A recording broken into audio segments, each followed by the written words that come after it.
Okay, you Walt Disney fans, I'm going to take you now to where Roy and Walt lived with their Uncle Robert in August of 1923. And in that corner, that caddy corner right there, right in front of us, is 4409, where later Roy and Walt, when they decided to get their own apartment, they moved into that house right directly across the street from their Uncle Robert's house at 4406 Kingswell.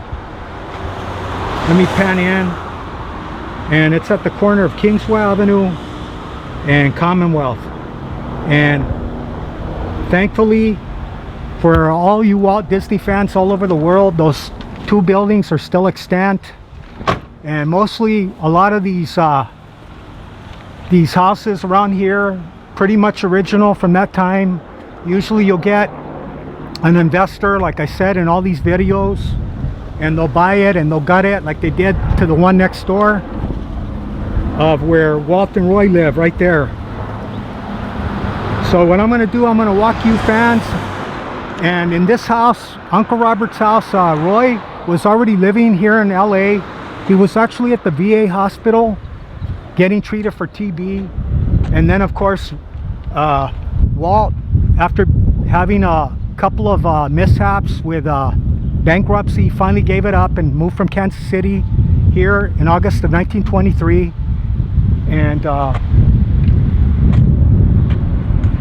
in 1925, Roy and Edna got married in Uncle Robert's house where they were living. And they lived in this area pretty much until 1927, when they both bought matching houses on Lyric Avenue. So if you're at all a fan and you want to come, thankfully it's still here for you Walt Disney fans. And that's where Roy and Walt lived. And okay, I'm going to be a little quiet because I found that people blow a gasket when you're filming air. And here's Uncle Robert's house. Thankfully it's still here, it's extant and in the original condition it was in 1923.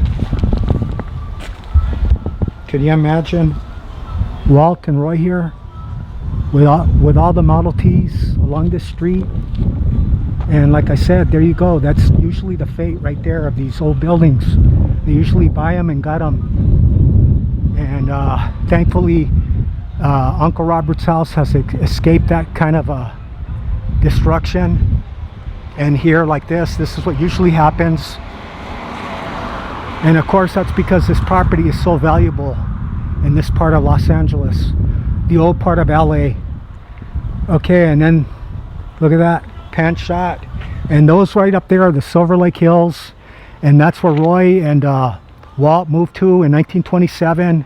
And I'm going to take you fans there to their matching kit built homes that they bought mail order on Lyric Avenue in Silver Lake. So let's walk in front of that, the apartments, the Olive Hill apartments where Roy and Walt lived together until they both got married. Walt, I guess, would have stayed there until July of 1925 when he married Lillian. Okay, well, I'm glad nobody's out. I've had a few run-ins with people that reside in these homes. They come out and they're furious. So thankfully that's still extant in the original. And I could imagine Roy and Walt coming home, and they actually had their first studios a couple of 100 feet that way west near Vermont Avenue. And I already filmed that for you fans, you Walt Disney fans. And this happens to be the 60th anniversary of the opening of Walt Disney. Walt Disney's Disneyland in Anaheim, California. Okay, well, that guy came out, he must have heard me. Okay, well, I'm glad we were able to get this for posterity. And there you go, Kingswell. And okay, well, please subscribe to my channel. I have a lot of popular culture videos dealing with music of the 1960s and film and animation. And I thought this would be kind of nice because the American Masters on PBS is going to have a special on Walt Disney September 14th, 2015. So I thought this would be a apt time, apropos time. And that song that I opened this video with is called Cotton Picker's Ball. It was a hit in 1924. Okay, well, thankfully they haven't done that type of thing to Uncle Robert's house and the apartments where Roy and Walt lived in. Okay, let's follow me, and now I'm gonna take you fans to where they filmed the outside scenes for the LS comedies. Okay, thank you, and please subscribe. Okay.